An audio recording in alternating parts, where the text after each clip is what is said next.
What's going on, beautiful people? Dominique here with another quick video, and today I will show you how to replace the low beam headlight on a 2008 Ford Escape XLT. First, be sure to hit that like and subscribe button. First, before you start, make sure you're wearing a pair of gloves. Any type of oil from your hand get on the bulb, it's gonna blow, and then you're gonna have to buy another one. So just wear a pair of gloves, be on the safe side. Alright, so I need to replace the one on my driver's side.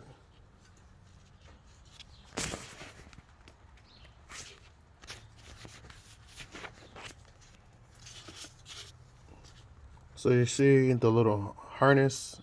Yeah, you just grab down on the clip, disconnect the harness. Right. Now that that's disconnected, just reach in there, turn it counterclockwise, and pull it out.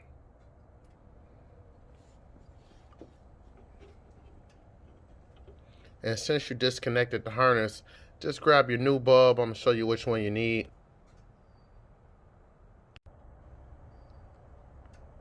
That's the number you need for a new bulb, H13.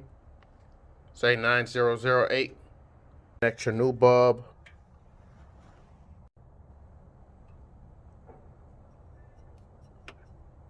Yeah, so it looked kind of easy to get out, but I must say, if you haven't changed your bulb in a long time, or haven't been changing some years and you just got the truck, then if you have a hard time getting your headlight out, then you might need to use an adjustable set of pliers.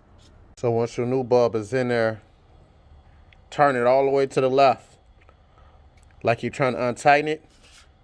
Once it's facing like that, then you turn it clockwise to tighten it up. And that's it. And then you could connect your harness wire, which is I already did. I already connected my harness wire before I put it in there. But that's about it. And that's how you change the low beam headlights on a 2008 Ford Escape XLT. Thank you for watching. Have a wonderful day.